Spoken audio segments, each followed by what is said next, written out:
Hello folks, this is Inside the Chambers and I'm your host, Chris Chambers. We're coming to you again from Davidoff of Geneva in Tampa, Florida, beautiful venue. And we're closing in on the local elections, and my goal is to feature a local candidate to keep you, the voters, informed and in the know of what's going on as we approach that November 3rd date. So today my special guest is Commissioner Sandra Murman, who currently holds the District 1 seat, and she's running for the District 6 countywide seat. Welcome, Commissioner. Welcome, thank you. I'm happy to have you here. Glad to be here. You know, I've been a big fan of yours for some time now, and I just love the work that you've done in the community. So let's get this started. Can you tell us a little bit about yourself and your background?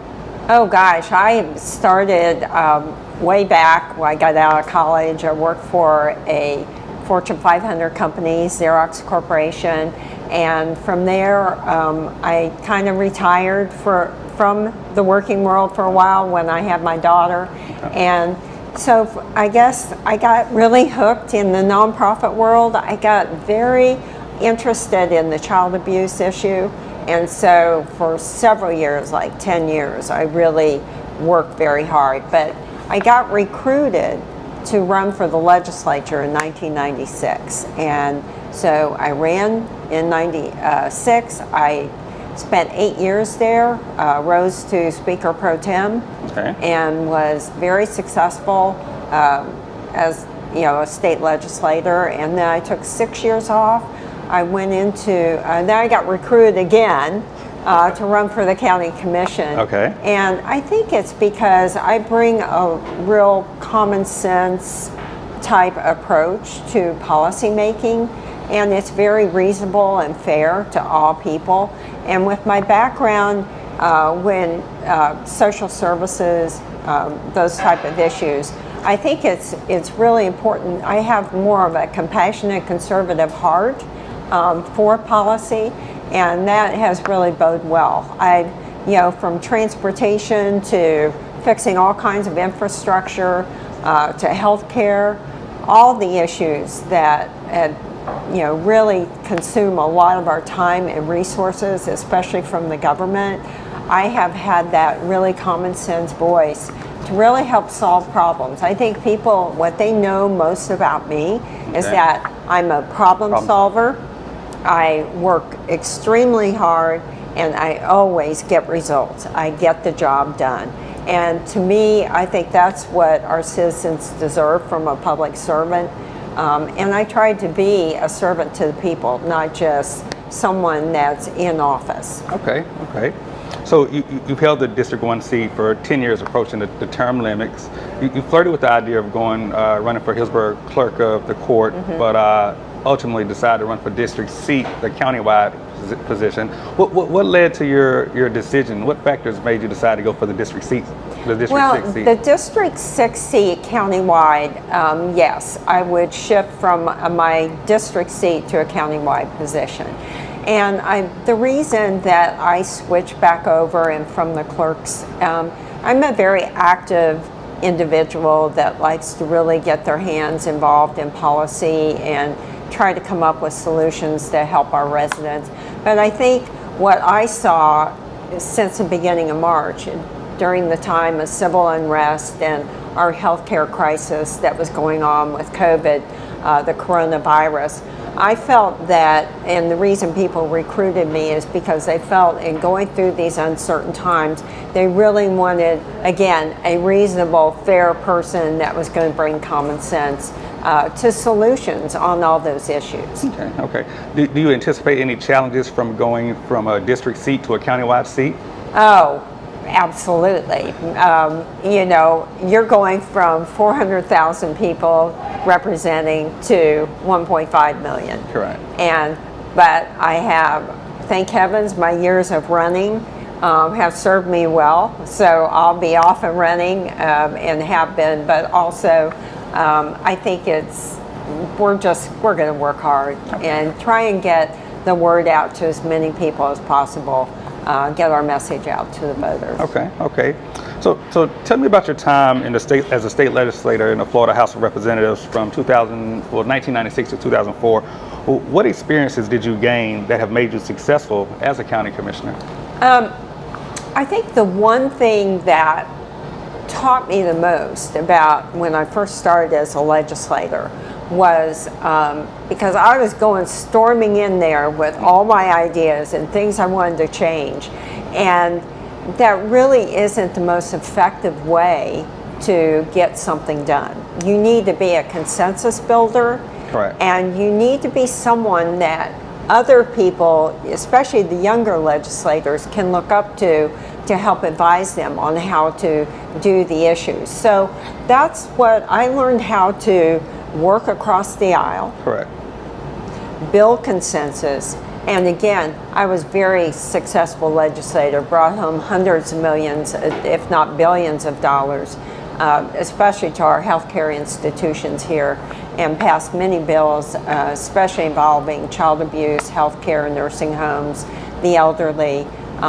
Very successful, and it was really, for me, it was a good experience that I could bring home and even help the younger people that are aspiring to go to the state legislature, that being an activist isn't always the best way to get your results. Yes. You really need to work with people. You need to be able to sit down, hear what they're saying, help come up with solutions, and then work across the aisle to build consensus and get it done. I definitely agree.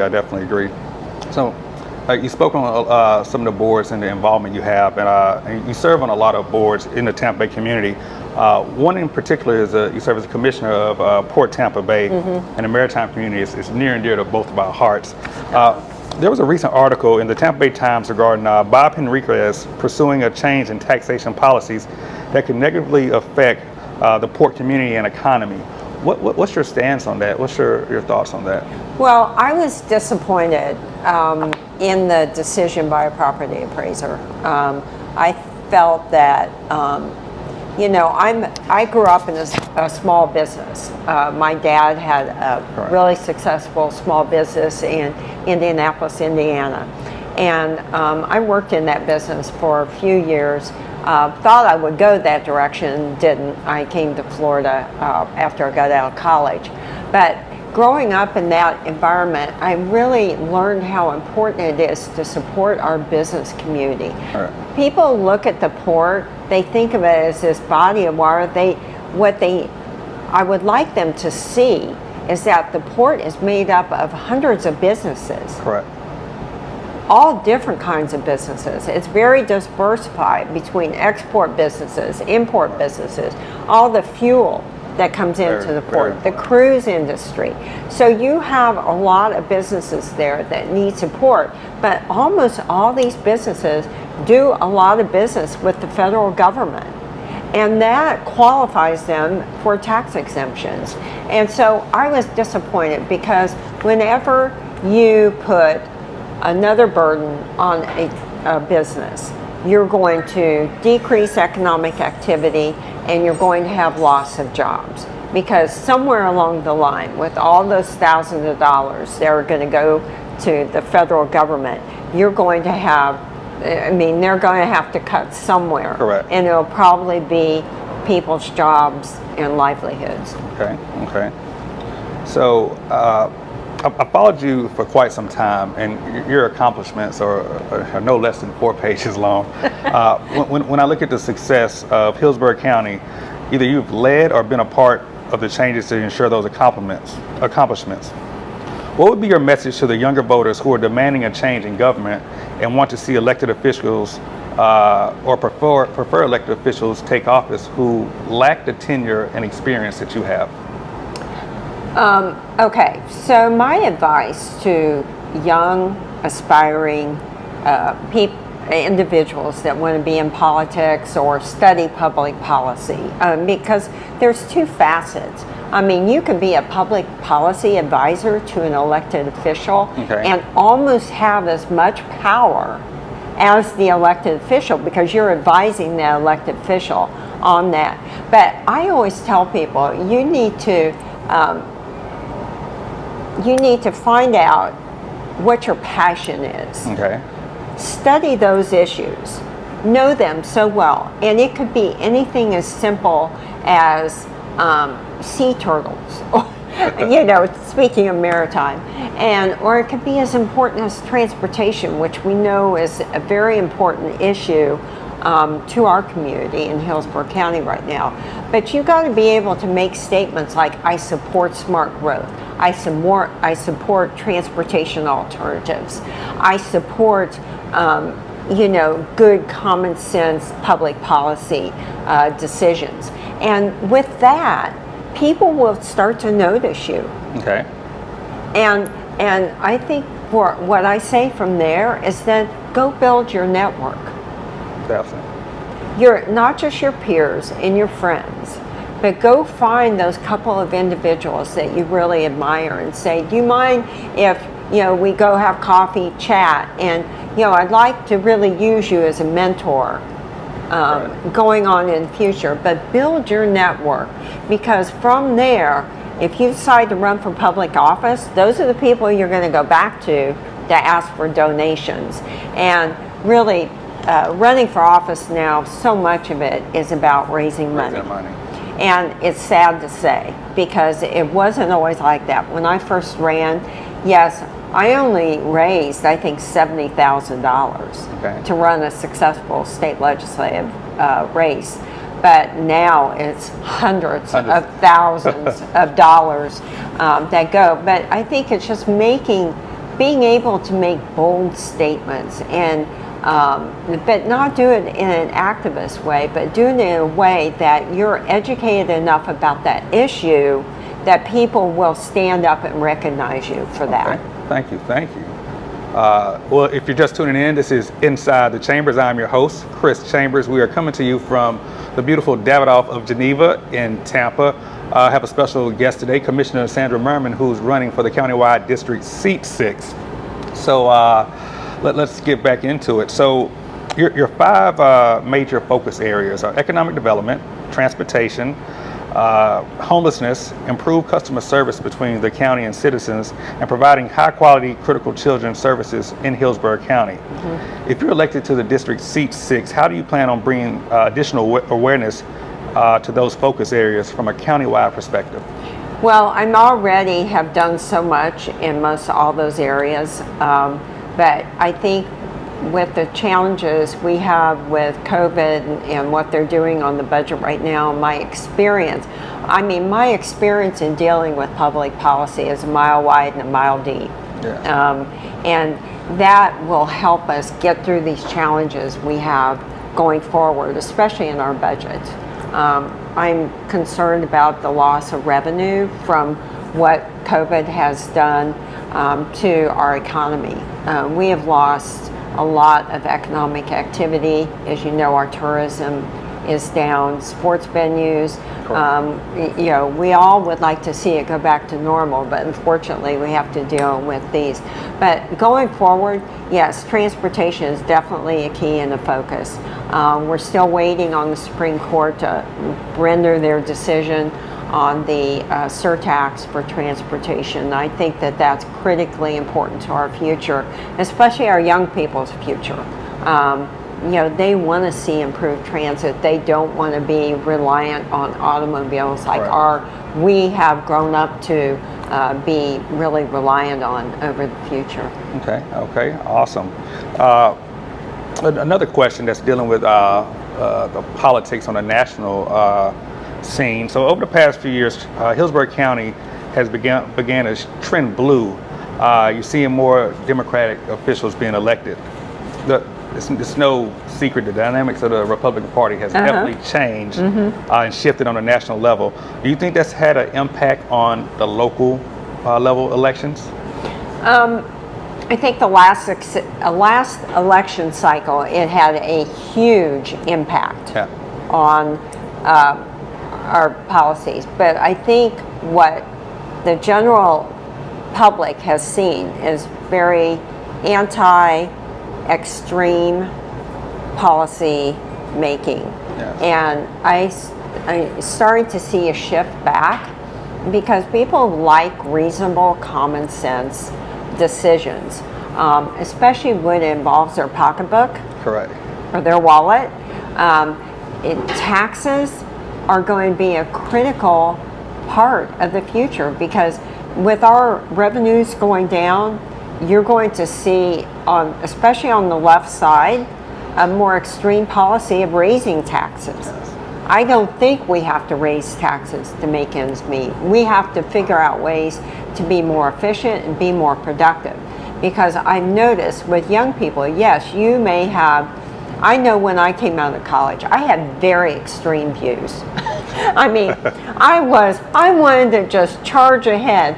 But after I started earning a paycheck and I saw all those taxes coming out of the paycheck, I realized that I need to pay more attention to some of the policy making and decision making that really affect my life and everybody's lives in our community when it comes to what your earnings are and how you spend your money.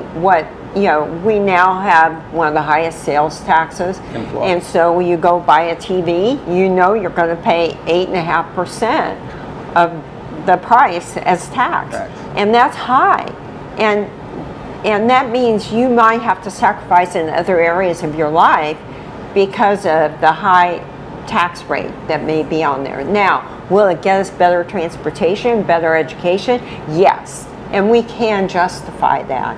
But I think people have to be very educated about what some of the decisions that the, quote, blue side has versus, quote, the red side. Because we're going to go at a very compassionate, conservative approach to making sure that government isn't always the answer to every problem. Right. You can have public-private partnerships. You can offer incentives to help people, and there's just other ways that we can look at things to help solve these problems. Okay. All right. That's remarkable. So, Commissioner, I've enjoyed the interview today. So, in closing, in a minute or less, tell us, the public, the voters, why they should vote for Sandra Murman for District 6 countywide seat. Well, I know they should vote for me because I will keep my hand on the till to make sure that we have the safest, most secure, most prosperous economy in Hillsborough County and of any county in the state of Florida, versus a very extreme, no compromise, anti-growth. And that means that you aren't going to have the job opportunities out there with that kind of attitude. Right. And that does concern me. That's why I'm running. That's why I ask people to help support Sandy Murman for District 6 County Commission, because I will get the job done for you. I will listen to you, and we will work hard together to make Hillsborough County the best place to live, work, and play. Thank you, Commissioner. Thank you. And like I said before, I followed you for quite some time. Your successes speak for themselves. So best of luck. You've heard it from Commissioner Murman. So research your candidates. You're informed. So November 3rd, or if you do early voting, please make the right decision. So thank you for tuning in. This is Inside the Chambers. I am your host, Chris Chambers. Our very special guest, Commissioner Sandy Murman. Like us on Facebook, share us, tell all your friends about it. Check us out if you want true information, correct information. Inside the Chambers. Thank you. Thank you, Chris. Thank you.